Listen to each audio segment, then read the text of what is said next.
Good morning, student. Now let's come types of Russian revolutions in Europe. One of the liberals, radicals, and conservations. At first, liberals means उदार, नरम मन के जो लोग होते हैं, उदार टाइप के जो लोग होते हैं, इन लोगों को लिबरल कहते हैं। रेडिकल्स मतलब उग्र, जो हमेशा की बातों से नहीं लाइक हाथों से काम करने वाले लोग। और कंजर्वेटिव मतलब जो लोग धर्म के ऊपर विश्वास रखते हुए या तो फिर पुराने ज़माने की जो भी संस्कार चलते आ रहा है उसी को अपनाते हुए आगे नए जनरेशन में भी उसी को अपनाते हुए चलना चाह रहे हैं, ये लोग हैं कंजर्वेटिव। तो one of the group which look to change society were the liberal। तो जो ग्रुप सोसाइटी को चेंज करना चाहते हैं उन लोगों को लिबरल्स कहा जा रहा है। Liberals wanted a nation which tolerated all religion। तो लिबरल जो ग्रुप है वो लोग चाहते थे कि ऐसा देश बने जहाँ पर सारे रिलीजियंस के लोगों को समान अधिकार मिले या टॉलरेट किया जाए। We should remember that at this time European states usually discriminated in favor of one religion or another।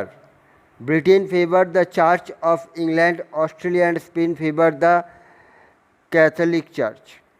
तो इससे पहले तुम लोग सुने होंगे कि यूरोप या यूरोपियन जितने भी कंट्री थे यहाँ पर डिस्क्रिमिनेटेडली एक ही टाइप का राज चल रहा था। लाइक रिलीजियन, ब्रिटेन में चर्च मतलब क्रिश्चियन, और ऑस्ट्रेलिया और स्पेन में भी क्रिश्चियन है बट कैथोलिक चर्च मतलब पादरी पोप ये सब रहेगा। इस हिसाब से liberal also opposed the uncontrolled power of dynastic rule. Liberals लोग चाहता था कि कोई भी डायनेस्टी मतलब राजतंत्र में कोई पावर नहीं रहेगा। उब चुके थे कि जो राजा लोगों का पावर था वो देश में चलना नहीं चाहिए। They wanted to safeguard the right of individual against government. वो लोग ये भी चाह रहा था कि गवर्नमेंट के भी खिलाफ एक एक इंडिविजुअल लोगों का अलग अलग अधिकार होना चाहिए और जो बोल सके। They argue for a representative elected parliament government subject to law, interrupted by a well-trained judiciary that was independent of rules and officials। तो जैसे अभी इंडिया में चल रहा है या सारे कंट्री में भी चल रहा है कि each and every people have rights to say anything for any one member। चाहे वो पॉलिटिकल लोग हो, राजनीतिक नेता लोगों के खिलाफ बोल सकते हैं, हम लोग किसी के बारे में कुछ भी बोल रहे हैं, सोशल मीडिया में भी बोल रहे हैं। तो ये जो करना ये है ह्यूमन राइट्स या individual rights each and every member man. तो ये रहना चाहिए। ये रहने से क्या होगा और क्या है, गवर्नमेंट के ऊपर भी एक जुडिशियरी सिस्टम मतलब कोर्ट रहेगा जो सभी चीज़ों का विचार करेगा या फैसला सुनाएगा। However, they were not democrats। They did not believe in universal adult franchise, that is the right of every citizen to vote। जैसे अभी हम लोग सभी लोग गरीब हो अमीर हो सब लोग वोट डालने का अधिकार है। इससे पहले फ्रेंच रेवोल्यूशन में भी तुम लोग पढ़े थे कि वोट डालने के लिए अधिकार कैसे मिला था, भूल गए होंगे। तो फ्रेंच वोट डालने के लिए अधिकार एक तो 21 साल के ऊपर उम्र होना चाहिए, सरकार को अपने जो इनकम होगा उसका 1/3 टैक्स देना पड़ेगा, वुमेंस का वोट देने का अधिकार नहीं था। ये सब के लिए फ्रांस में रिवॉल्यूशन हुआ था, लड़ाई हुआ था। तो ऐसे ही यूरोप में भी यूरोपियन लिबरल फेडरेशन भी बिलीव करता था कि कॉमन पीपल या each and every people main और वुमेन सबको वोट डालने का अधिकार रहना चाहिए। They failed men of property mainly should have the vote। They also did not want the vote for women, but Europe में भी वो लोग नहीं चाहते थे कि वुमेन्स लोग वोट डालें, सिर्फ मेन लोग ही वोट डालेगा, चाहे वो उसका कास्ट जो भी हो, वो अमीर हो या गरीब हो, जो भी हो, एक मेन वोट डाल सकता है सरकार बनने में, वुमेन्स नहीं। In contrast radicals wanted a nation in which government was based on the majority of a country's population। और गवर्नमेंट कैसे बनेगा न, एक देश में पॉपुलेशंस में, देश में जो इतना पॉपुलेशन है उसके आधार के ऊपर डिपेंड करते हुए जो कास्ट के लोग मेजॉरिटी में रहेगा, मान लो जैसे हमारे इंडिया यूरोप को इंडिया मान लो, तो क्या होगा, इंडिया में मेजॉरिटी हिंदू है, हिंदू मुस्लिम वेरियस टाइप ऑफ कास्ट के लोग रहते हैं, तो उसमें मेजॉरिटी कौन है, हिंदू है, तो हिंदू लोग ही गवर्नमेंट बना पाएगा। इस हिसाब से गवर्नमेंट बनाना चाहिए।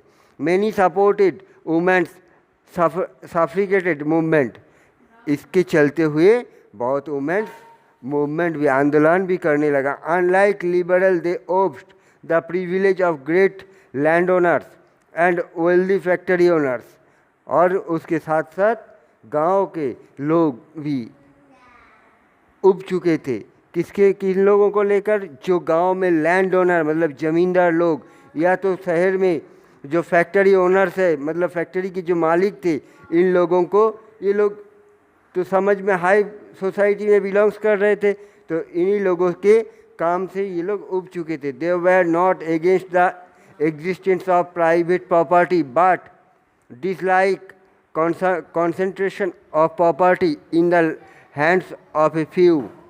वो लोग ऐसा नहीं कॉमन पीपल की उसके पास प्रॉपर्टी है इसलिए एंग्री हो रहा है या उसको डिसलाइक कर रहा है, ऐसा नहीं, बट उन लोगों का प्रॉपर्टी रहने से उन लोगों का जो बिहेवियर कॉमन पीपल के साथ, इसके खिलाफ वो लोग लड़ाई करना चाह रहे थे।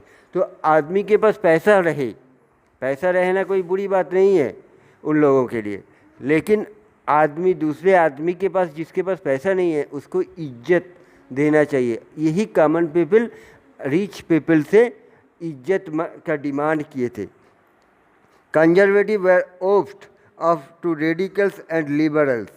तो कंजर्वेटिव पीपल, जो लोग पुराने ज़माने के ध्यान को, धारणा को लेकर चलने वाले हैं, आगे भी चलाने वाले हैं, वो लोग ये रेडिकल्स और लिबरल्स के लोगों से उब चुके थे।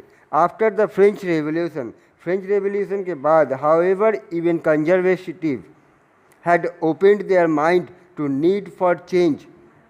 जो भी उसमें भी कुछ कंजर्वेटिव फैमिली या कंजर्वेटिव लोगों में से भी कुछ लोग के माइंड में ये लगा था कि ये जो चेंज हो रहा है या चेंजेस ज़रूरी था। Earlier in the 18th century conservative has been generally opposed to the idea of change.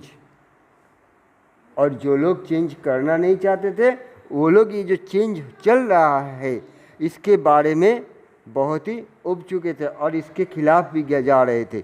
जैसे कि लाइक मानो पहले क्या होता था, पहले गांव के औरतें बोलो या घर के औरतें घर के बाहर नहीं आएगा, घर के बाहर रास्ते में नहीं जा सकता है, उन लोगों का कोई बात करने का अधिकार नहीं था, कोई भी डिसीजन देने का, घर पे कोई काम हो रहा है औरतों का कोई डिसीजन नहीं लिया जाता था। लेकिन अभी वो ज़माना ख़त्म हो गया है, अभी औरतों के पास से भी डिसीजन लिया जाता है, या गांव के औरतें लोग या शहर के भी जो भी है, सभी वुमेन्स मार्केट जा रहा है, रास्ते में निकल रहा है, जॉब कर रही है, सभी कुछ कर रही है। बट अभी भी कुछ एरिया ऐसा भी है या कुछ हाउस, कुछ घर ऐसा भी है जहाँ पर औरतों का कोई वैल्यू नहीं होता है।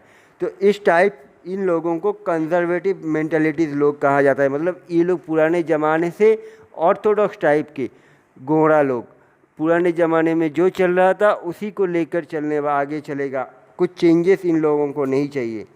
By the 19th century they accepted that some changes was inevitable but believed that the past had to be respected and change had to be brought about though through a slow process।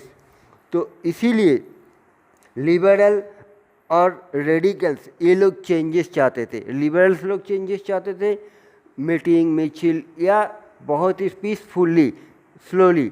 और radicals लोग चाहते थे कि अमीर आदमी को मार दिया, उनका ज़मीन हड़प लिया, ये सब करके, मतलब हाथापाई करके।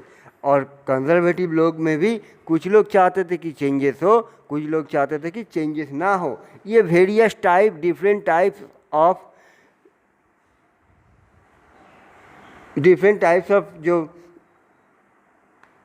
ईच एंड एवरी पीपल जो मेंटालिटी क्रिएट कर रहा है, इसके ऊपर चलते हुए ये जो चेंजेस आना चाहिए था स्पीडली, वो धीरे धीरे स्लोली प्रोसेस होने लगा, बहुत स्पीड से नहीं हो पाया। सच differing ideas about social changes clashed during the social and political turmoil that followed the French Revolution. The various attempts at revolution and national transformation in the 19th century helped define both the limits and potential of these political traditions. तो जैसे French revolution में हम लोग क्या देखें, revolutions के बाद monarchy system जब ख़त्म हुआ, उसके बाद भी जो भी गवर्नमेंट बनाने के लिए बहुत लड़ाई करना पड़ा, बहुत समझौता करना पड़ा। इसके बाद धीरे धीरे जाके फ्रेंच में रेवोल्यूशन आया, फ्रेंच एक डेमोक्रेटिक कंट्री बना। तो रेवोल्यूशन इतने आसानी से नहीं आया, फ्रेंच में भी नहीं आया, यूरोप में भी नहीं आया। अगर हम लोग सोचेंगे कि मोनार्ची या सिस्टम हो या पोप पादरी, ये जो सिस्टम है, चर्च सिस्टम, जो लोग हमारे सोशल इकोनॉमी और पॉलिटिक्स को राज कर रहे हैं यूरोप या फ्रेंच में, या पहले हमारे देश में भी होता था, इन लोगों को इतने जल्दी हम लोग ख़त्म नहीं कर पाए। ये बहुत ही स्लोली प्रोसेस में, क्योंकि हम लोग जो प्रोसेस में चल रहे हैं, उस प्रोसेस में कुछ लोग फिर रास्ता रोड जो वे है उसको चेंज करने लगे। तो ऐसे चलते हुए धीरे धीरे political potential all the things depends करते हुए 19th सेंचुरी में भी जाकर ये चेंजेस चलने लगा। और अभी भी ये चेंजेस धीरे धीरे चल रहा है। कभी कोई देश नहीं कहेगा कि हमारे देश में या हमारे जो सोशल है समाज है, यहाँ पर सब लोगों का राय एक ही है, सब लोग एक ही राय देते हैं, सब लोग एक ही बात करते हैं, सबका जो कहना है, जो डिमांड है, सबका सेम है, कभी नहीं हो सकता है। तो जो भी प्रोसेस है ये धीरे धीरे ही चलता जाएगा। Okay, that's it for today.